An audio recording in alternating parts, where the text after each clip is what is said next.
a lot of people think that innovation is just spontaneous, right? It's best achieved in kind of unconstrained, creative, nourishing, and accommodating environments, right? But my experience would suggest otherwise. In large part, I think the ability to consistently innovate depends on a disciplined mastery of the basics. So only when you fully understand kind of the basic rules and assumptions that kind of back them up in the area that you're working in can you hope to bend, break, or reinvent them to your benefit. This is Facility Rockstars, the podcast that celebrates the unsung heroes of our daily lives, facility professionals. I'm your host, Jay Colbert. Join me as we honor these great leaders, sharing stories, insights, and expertise that empower us all to learn and grow together. Facility Rockstars is sponsored by Coludus, operating the way you operate in order to make your life easier. Welcome back to Facility Rockstars. I'm your host, Jay Colbert, and today, Matt and Sal rejoin us to delve even deeper into their incredible journeys, both as Navy SEALs and successful business owners. Get ready for more powerful insights, inspiring stories, and lessons learned along the way, and let's not forget the laughs we had. So let's dive right back in. So, Matt, stack your most critical teams, right? Now, what do you mean by that? Walk us through that, please, as a second concept. Yeah, so when we're talking about stack your most critical teams, I usually start off polling the audience and asking them if anyone knew what the kill ratio was, which is enemies killed for each friendly SEAL killed in action for the SEALs in Vietnam, right? And we always get 50, 100, different numbers. The number is actually 200 to 1, right? Which is really an incredible statistic. Staggering. Yeah, it's pretty crazy. Unfortunately, 46 SEALs died in Vietnam. But if you crunch the numbers, if you do the math, that means that over 9,000 enemies killed in action, which again, staggering, right? That kind of combat lethality is amazing. If you think about this, it of course does not mean that if you put one SEAL in a gymnasium with a bunch of enemy combatants, that SEAL is going to come out unscathed with a pile of bodies, straight out of 300, the Xerxes body. Well, I don't know if anyone's seen that movie. That's not going to be the outcome, right? It's more complex than that. It's more nuanced than that, right? The only way that kind of performance is achieved is through the compounding effect of teams, right?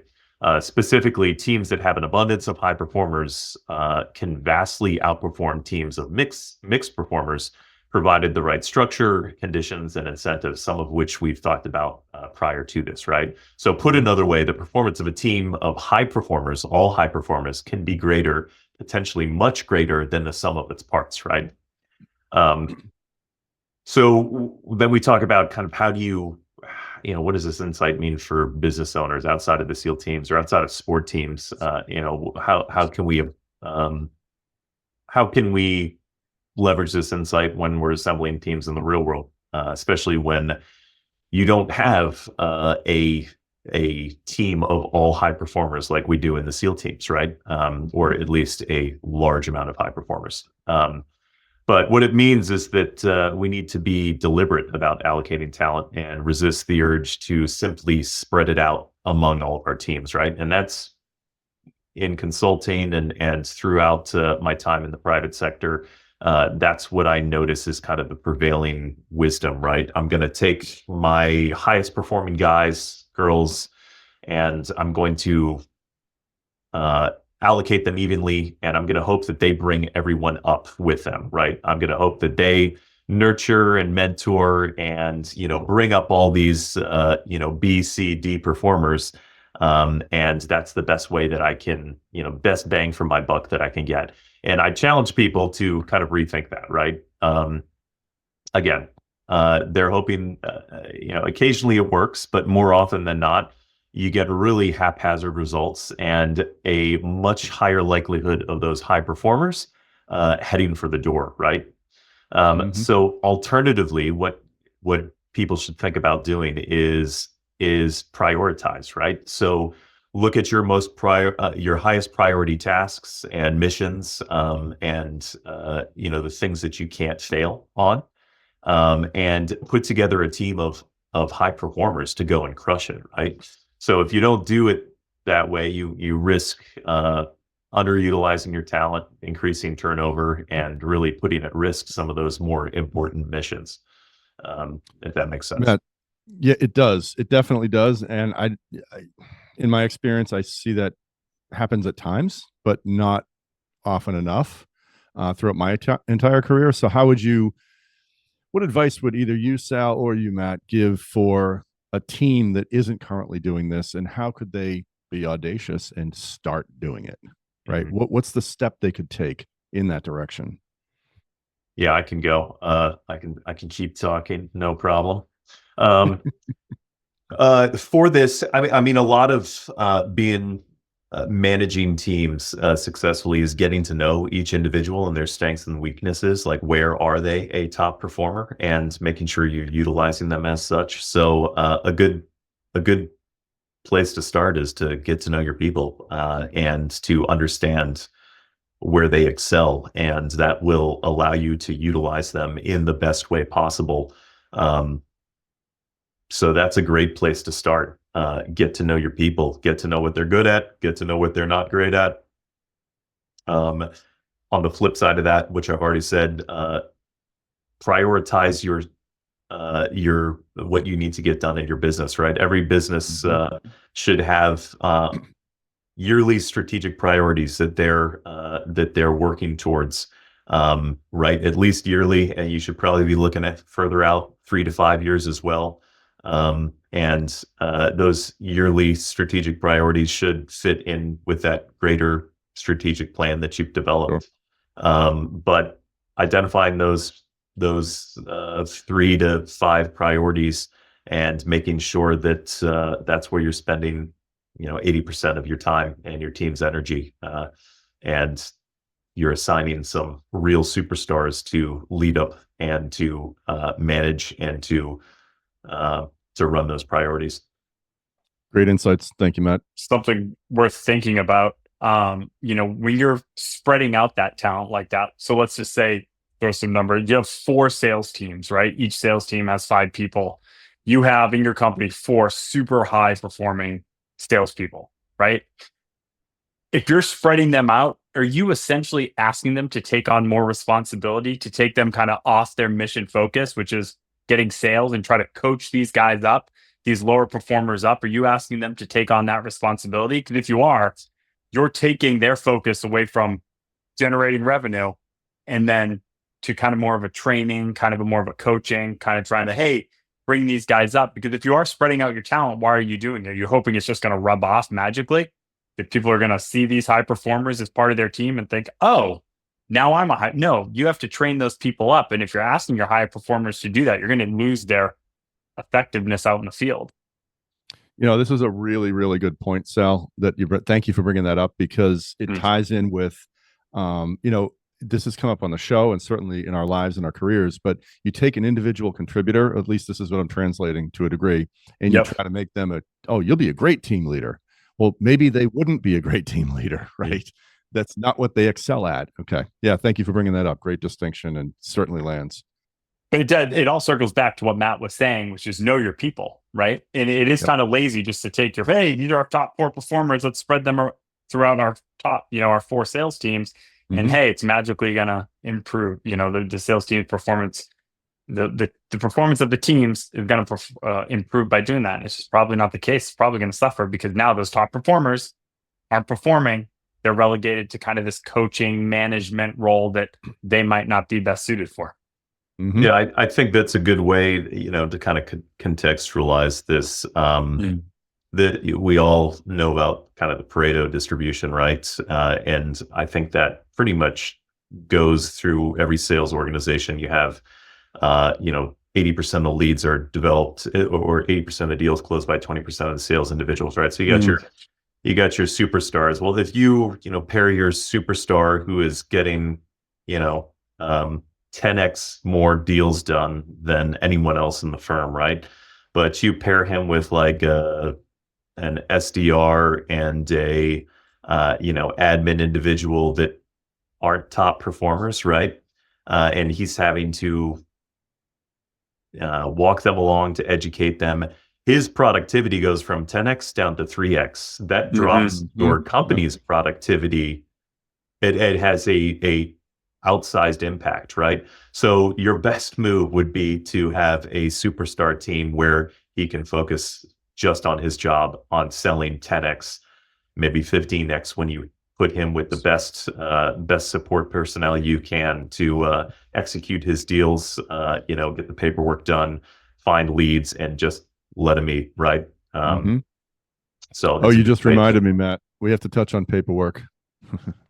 You guys love it. I know you do. Now, this is a really, really good discussion. I think you just answered a question that I was going to ask. So if you stack all of your highest performing, say, salespeople, like we're saying now, you answered it, and give them the right support, right? They're not great at paperwork. They're great at closing deals or whatever they're great at, but they're not great at all these other things. So you need that support team. That was going to be my question for you. So what's the solve? And well, and sales superstars, individual contributors are sometimes not the best people to talk about with the putting all of them together.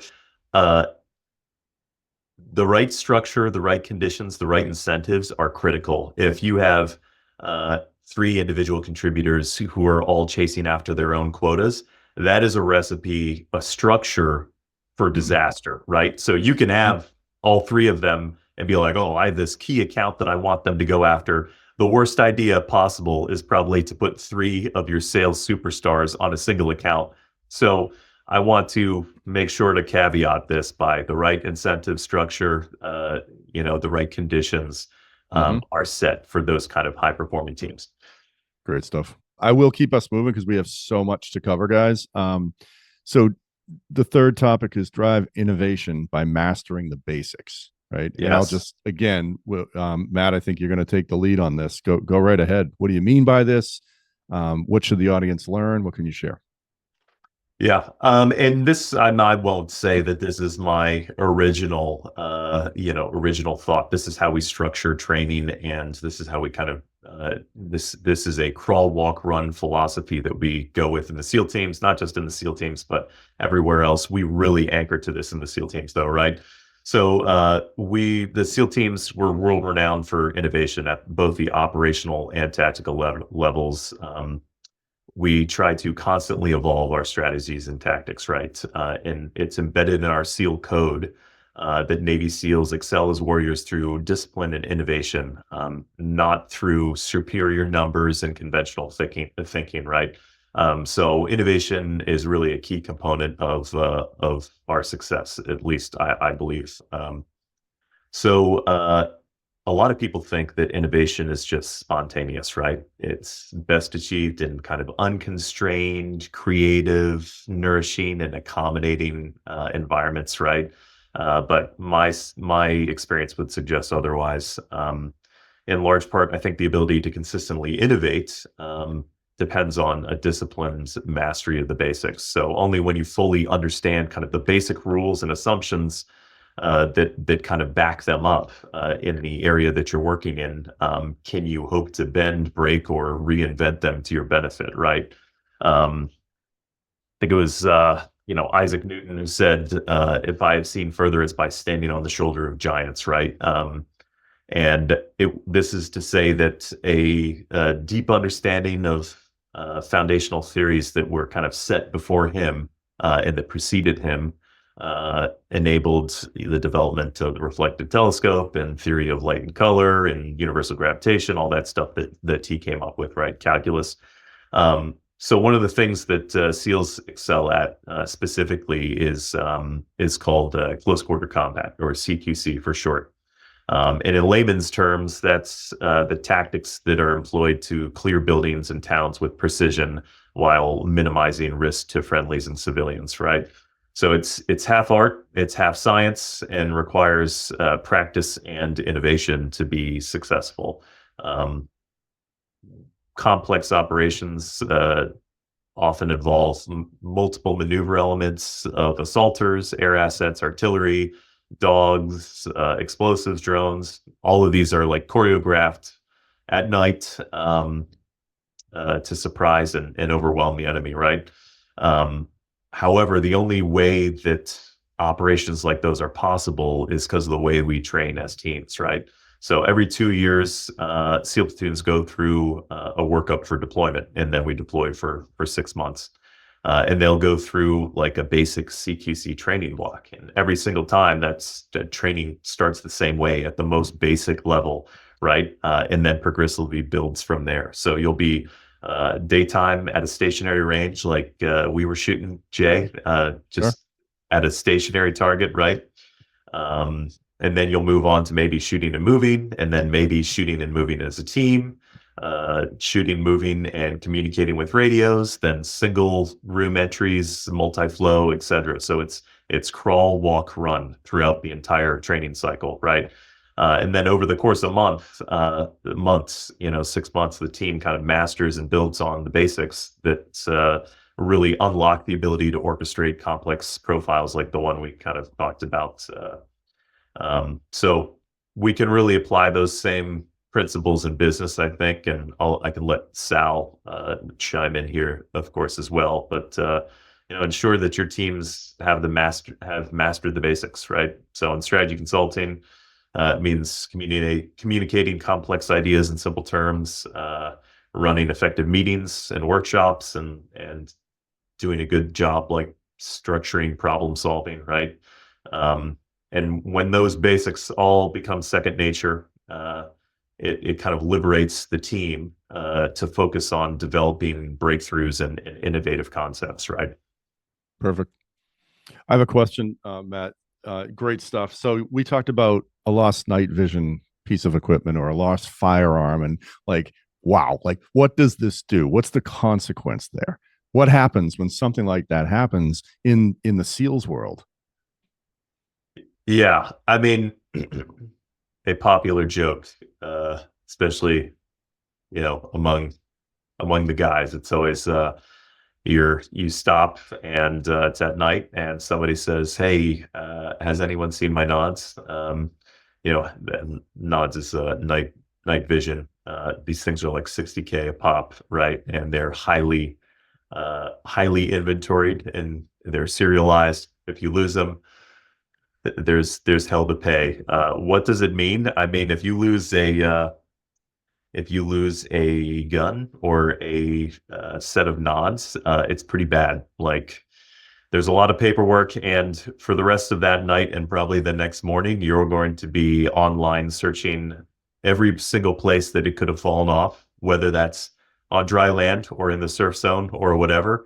You're going to be sifting through the sand of the Pacific trying to find that firearm or that sighted night vision goggles, right? And then you mean not just that person, but the team? Yes, whole team. Yeah, whole team. So your team's loving you at that point, is what I'm hearing. Yeah.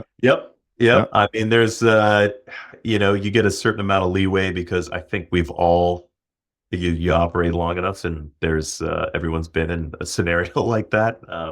It's definitely you're gonna catch some shit from everybody. But the surf zone is a violent place. Yeah, many pieces of equipment exist between the shoreline and the next 50 yards out to sea. And that's like a gun or nods. You lose a radio, encrypted radio, and it's even worse. That's like next level type stuff because it has even larger implications. So just to chime in, I mean, Matt covers this stuff so well. So, but to kind of bring it back to the civilian world, the business world, mastering the basics. We talked about why it's important for the SEAL teams, and we could talk a little bit about beyond what Matt said, why it's important in the business world. And, one thing I will say is that, you'll find like in the most stressful scenarios or the most like chaotic scenarios, whether it's combat or the business world, like a lot of times people, when they clam up, like they revert to the fundamentals, right? They go back to the most basic things they know, right? Like Matt was saying, you're kind of that prime animal instinct. You go back to your foundation. And so that's why I think it's so, one of the reasons why it's so important to master those foundations, because if you're going back to that level and that level isn't solid as a rock, the whole thing could collapse, right? Mm-hmm. You'll hear about it a lot too. You're like, oh man, that company's like growing really fast. Are they ready to grow? have they mastered the basics yet? Like we came across that with Battlegrounds, like, oh man, look at this opportunity to kind of, progress, to open a second and third location. Are we ready for that? Like, are we ready for that? Do we have a strong enough foundation? You'll say that. Do we have a strong enough foundation to grow? And so, beyond innovation, I think just growth, it's important. You can't grow if you don't have a strong fundamental. You'll hear a lot about it too, with like companies that are growing and they're scaling and they're getting big, but then you'll talk to their like accounting department and they're like, oh my God, no, we don't have, the resources in place to handle this growth. And so they're struggling with that. And then that affects morale. And then people are pissy and people don't like working there anymore. And it starts to creep up. It's like a cancer. It creeps up through the entire company. So if you're not mastering the fundamentals in kind of not just mastering fundamentals, but putting kind of foundational pieces in place before you grow or scale. And the same thing, grow and scale, but before you grow or before you, decide to implement a new technology or product or something like that, you might survive, but it's going to be a lot harder than if you were to have spent the time kind of shoring up that foundational level. And so I think that's where it comes down to mastering the basics. Yeah. Yeah. Right. Yeah. It increases your risk not having processes and kind of a plan for growth. But of course, we also talked about having the audacity to just do it. Don't get caught up in the planning too much. Is that the art and science piece coming together? Well, it is. Yeah. It is. Well, and it goes into the art and the science and the the tactical patience and being able to put aside your emotional, the way you feel, and work purely off of logic, reason and data. And it's, a lot of what we're talking about is or a lot of what I've been talking about is kind of like de-stressing things, right? So when I said surround yourself with people you can trust so you don't have to worry about them, so they're not in the back of your mind, hey, are they making the right decision for the company? Are they making the right decision for the team? You never want to have to occupy space in your brain worrying about things like that. Same thing with the fundamentals and your foundation, like with the business. Oh my God, like, does our accounting team have the right software in place? Do we have enough people to manage this? Do we have enough, processes in place? It's like just causes stress and takes away from, whatever mission you're trying to complete at the time. You want to de-stress as much as you can. And you do that by mastering the fundamentals, kind of doing all the things we've said so you can focus on the mission. I guess all of this really kind of boils down to allowing you, right, the business owner or the person in charge, to kind of focus on driving more revenue, growing the company, doing things like that by not having to worry about all these little things, right? Because that's what eats people alive. It's like, I don't want to have to worry about this basic stuff. And you'll talk to business owners too, and they get so frustrated. A lot of times their frustration stems from these fundamental issues that they're having, right? Like these base level problems that just keep popping up. You'll hear them like, oh my God, you'll hear this. I can't believe I have to effing deal with this. Like, I can't believe I have to deal with this. You wouldn't, as a business owner, have to deal with that if you had taken the time, right, to master those fundamentals. They would be taken care of. They would take care of themselves.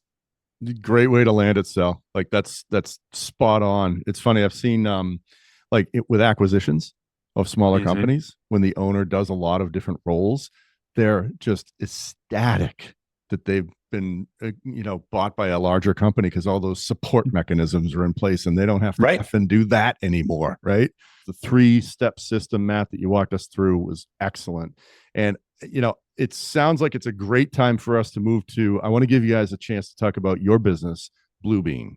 So what does all of this mean, and how it relates to BlueBean and how BlueBean relates to business?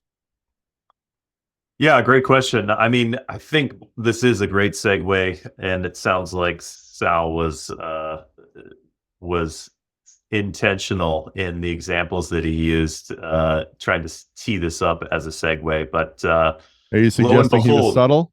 Yeah, very subtle, very subtle, not so subtle. But Black Ops. it's a good Black Ops. It's a good segue. because Sal and I are both, we both work for this company, BlueBean, and what we really do is enable companies to put in those processes that scale and grow along with them, and that enable you to take a lot of the manual processing, a lot of that stress out of specifically business payments, right? So BlueBean, what it is, we're a business payment automation platform, and we simplify and automate purchasing, payment, and expense management tasks, covering pretty much all of employee-initiated spending. So that's going to be your corporate cards, on-the-go purchases, preferred vendors, tail spend, stuff like that, right? The way we do that, so before purchases, we control spending before it happens by setting individual and team spending limits. Also defining kind of your preferred vendors and utilizing AI-driven policy enforcement, actually. And that ensures all your transactions align with whatever your company policies are. During transactions, payments are streamlined using a virtual card only, one-time virtual card, and that can be a debit card or a credit card. And we process this automatically through our browser extension and mobile application, right? And that largely takes away the need for invoices, purchase orders, stuff like that. Receipts are captured at the time of purchase via screen capture or picture with the mobile app. So it removes a lot of the manual processing there. And then after the purchase, we work seamlessly with accounting systems, and we have some powerful accounting automation functions like GL, general ledger, and cost mapping, cost splitting, and assigning employees to cost objects. And that really ensures accurate, real-time, up-to-date financial data in your accounting system. So this is one of the basic functions of businesses. It has been for some time now. We've just been this legacy process of requisition orders, purchase orders, invoices, receipts, reconciling them at the end of the month, putting them into your accounting system. That process has been around. Sal, didn't you look this up? And there was like 3,000 years ago on a stone tablet was like the first purchase order. So Yeah, an invoice in like Sumer in the Love it. but yeah, I think it's one of like the oldest recorded business transactions. Something like 5,000 years old. Yeah, it's crazy that, the process might have been fine-tuned, but essentially we've been doing things the same way, and just most of the tools these days are just to digitize that process, go from paper to to the computer, right? But really what BlueBean does is rethinks that, automates 80% plus of it, and again, it puts a process in a solution in place that scales up with your business.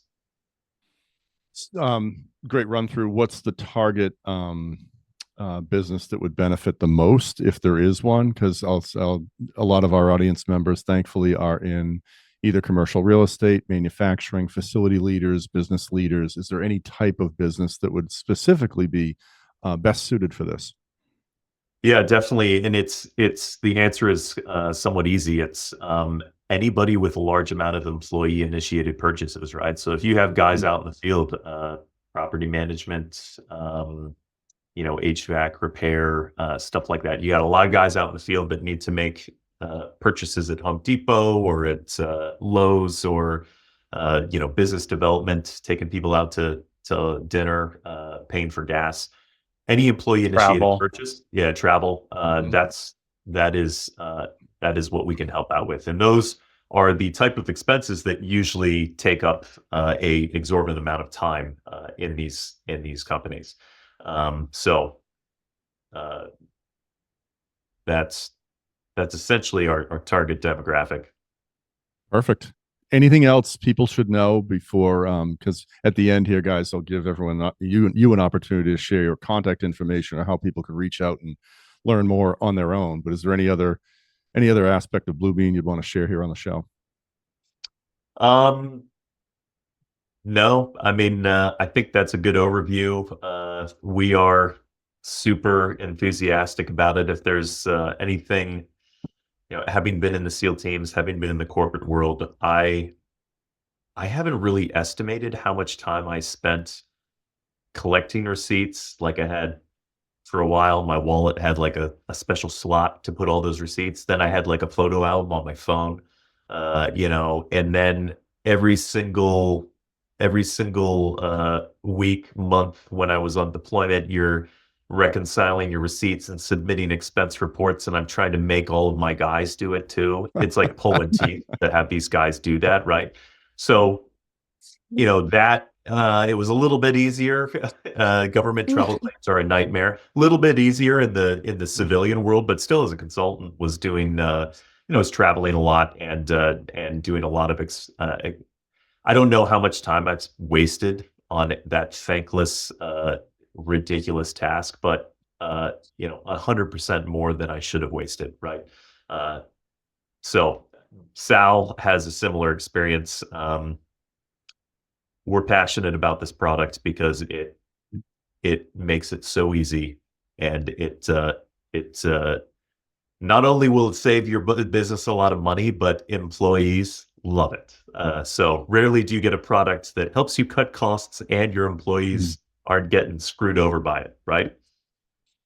Awesome. I mean, I think we really do come full circle here when we were talking about stacking your most critical teams and putting your best people in the best spots. Do you think of anything more ridiculous than having a SEAL officer having to waste like tens and tens of hours filling out expense claims and travel claims, and then having to get his guys to fill them out and having to capture receipts and all this stuff? I mean, it's an antiquated system. That's just one of the dozens of problems that companies face that we solve. Sounds like an amazing product you guys have. And Matt, I'm glad you brought up, I was hoping you would bring that example up. Thank you. But you're right. And Sal, like to like you said, bring it full circle. Like that's insane to have someone with such a high skill set taking time away from executing that skill set to do a receipt or paperwork associated with the right. So yeah, right. Especially when you're talking guys like field ops, right? You get guys out in the field; those guys should be out making money. Those are the revenue generators for a company, right? Sure. They should be out generating revenue, not really having to stress and worry and spend time. Oh, what did I buy? Oh, did I forget to get a receipt? Oh my God, they're gonna kill me. Like we handle all that. You don't have to think about it. Again, we talked about it, kind of common theme throughout this podcast, de-stressing. Yep. Get rid of the things that cause you stress, get rid of the bloat, get rid of the nonsense, and BlueBean helps do that. Yeah, really good example or really good point that Sal makes here. Everyone's, these service providers, everyone's hurting for workers right now, right? Mm-hmm. So you want your workers, your best performers, you want to unlock their productivity, right? You need them doing their job instead of filling that traffic. So you can either, have a streamlined system and save 20% of the time across 5 of your employees, and that's like a whole nother employee, or you can go out and you can hire another employee, right? So it's a force multiplier. It unlocks your teams to really focus on generating revenue and focus on their work. And again, this is we're just talking really kind of receipt capture, expense claims, travel claims right now. We do account automation, controls, we eliminate the approval process. There is so much more that BlueBean does that, I'm sure people listening to your podcast will be very interested in learning more about it. And I'm sure we'll give contact information at the end. Yeah, absolutely. And I think we could probably talk for another 30 minutes on it. Awesome things are easy to talk about. BlueBean's awesome. You're right. I could talk about it for 30 minutes. Oh, mic drop. All right. So awesome stuff on BlueBean. We definitely can't end the show without let me show everyone my shirt. Right. So swim with nice. A mission, right. Swim with a mission. SWAM. What an amazing, unbelievable organization. It's how I ended up meeting you guys, as members of SWAM. And I want to give you, Sal, an opportunity to, just tell us what SWAM's all about. Why does it exist? And anything else you could share. Yeah, so SWAM is an incredible organization. I'm lucky enough to be on the board of directors. Matt here is on the advisory board. It's the JD. He's working his way up. One day hopes to be on the board of directors. We're My all rooting time is for you, worth a Matt. lot more, so I What I that's enjoy Yeah. the most is both of your high level of humility. You're very humble individuals. This is good. Please, Well, please Sal's continue. got a lot of Yeah. spare time, and Well, a Matt lot of time to uses give. it to hide his insecurities, so I just let him, I let him go with it. Hey, man, this is about SWAM. Yeah, Swim of the Mission's an incredible organization. All kidding aside, it is truly an amazing, amazing organization. Not since really the SEAL teams have I found a group of people that are so mission focused, that are so motivated, that are all rowing in the same direction. It's truly inspiring. Our mission is to end veteran suicide. And so you can think of us sort of as the fundraising arm for a lot of nonprofit and resource organizations and non-government organizations that are providing services that align with our mission, right? Whether that's equine therapy, they're training dogs to be therapy dogs. There's job training, there's housing, substance abuse counseling, right? And any number of these amazing organizations that are providing these therapies and resources to veterans.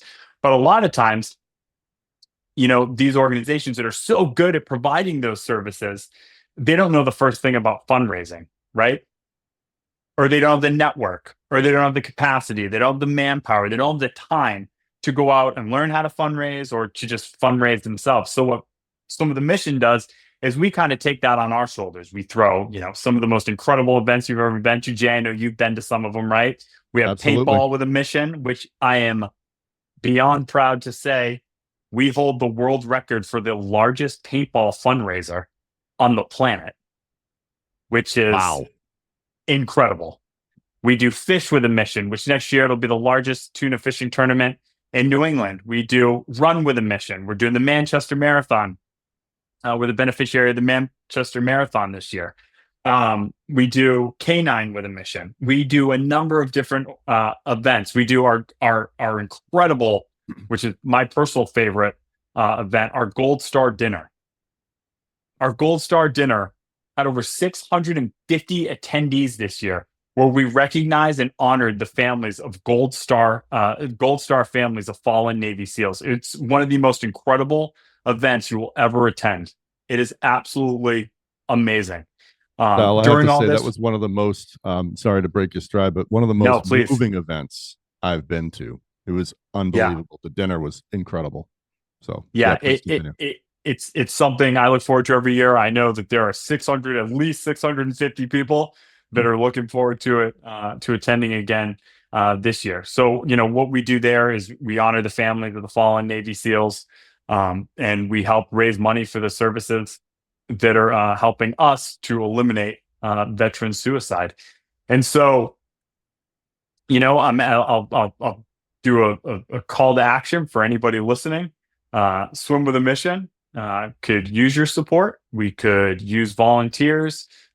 If you have the capacity or in a position to donate, please do. You can visit our website at www.swam, that's SWAM, Sierra Whiskey Alpha Mike.org. And you can donate there. It's, like I said, it's an amazing organization. We have 2 full-time employees. That's it. We raised $3 million this year. 96 cents of every dollar is going to these organizations that are helping to prevent veteran suicide. Sal, say that one more time, because that's such how much of every dollar? Yeah. So 96 cents of every dollar is going to the organizations. And you can rest assured that the organizations that we're helping to fund are vetted, they're spending the money appropriately, and they're providing incredible services to veterans. In order to receive money from Swim with a Mission, there is a strenuous vetting process. So we make sure that the money that we're fundraising is well spent. We want the biggest bang for the buck when it comes to helping our veterans. Awesome. It's an unbelievable organization. I'm pretty new to it myself. Jim Kalutis, people here at Kalutis who are fortunate enough to attend. I have to say the events are run so very well. Like that, the paintball event went off without a hitch. I mean, the dinner was beautiful. Just everything flows too. So great cause, great organization, and you guys really pull it together well. Really, really well. Yeah. And I will just kind of end on this. Thank you. Yeah, a lot of hard work goes into that. And I shout out to all my fellow board members, advisory board members. As much as Matt and I joke, Matt was an integral part in helping set up that awesome demonstration we had at the dinner. It wouldn't have been possible without Matt's help. So I got to give him that shout out.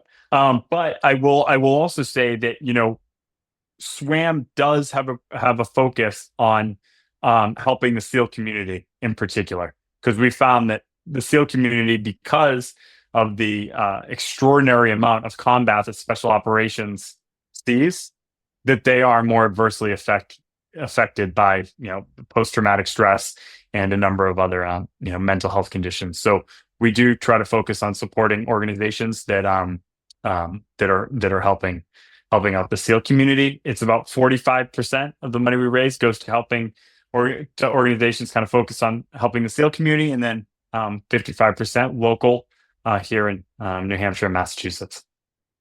Sal, thank you so much. Great stuff you're doing. Great stuff you're both doing. And thanks to SWAM. Excellent cause. How do people get in touch with you? Because, man, you guys, we could probably go on for hours. It's great. There's so much we can talk about. But just based on all of the skills and the everything we talked about in the front side of the show, and then BlueBean and now SWAM, how do you want people to get in touch with you? Because I'm sure there's going to be questions.